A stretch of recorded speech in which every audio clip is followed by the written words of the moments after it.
আমি এখানে ইংরেজি ডিপার্টমেন্ট 12 স্টুডেন্ট। তো আমাদের এখানে যে ঝামেলাটা হয়েছে, এখানে অ্যাকচুয়ালি আমাদের কর্মসূচি ছিল অবস্থান কর্মসূচি। আমাদের উদ্দেশ্য ছিল আমরা মডার্নে গিয়ে অবস্থান করব, কিন্তু আমাদের যে এখানে ছাত্র সংগঠন আছে তারা আমাদের আগেতেই জানিয়ে দিয়েছিল যে অবস্থান, ছাত্রলীগ ছিল এখানে, তো ওরা আমাদের জানিয়ে দিছে যে এখানে হচ্ছে আপনাদের অবস্থান কর্মসূচি করা যাবে না, আপনারা হচ্ছে পদযাত্রা করেন।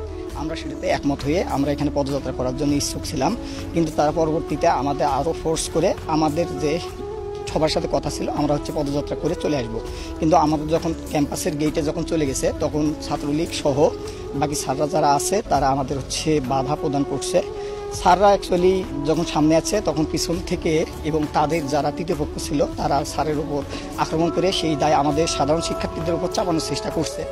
এই রকম যে আন্দোলন থাকে সেই আন্দোলনগুলোতে বরাবরই ছাত্র তৃতীয় পক্ষ ঢুকে এবং সাধারণ শিক্ষার্থীদের উপর দায় চাপানোর চেষ্টা করে।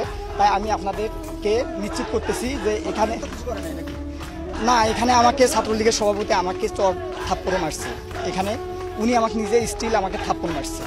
এখানে কথা হচ্ছিল আমাদের এখানে গত 9 দিন ধরে এখানে আমরা অনুষ্ঠান করতে সমাবেশ করতেছি, এখানে কোনো প্রকার আমাদের সাধারণ শিক্ষার্থী বিশৃঙ্খলা করে নাই, কিন্তু ওনারা আসার কারণেই এই বিশৃঙ্খলা হয়েছে। এই দায়ভার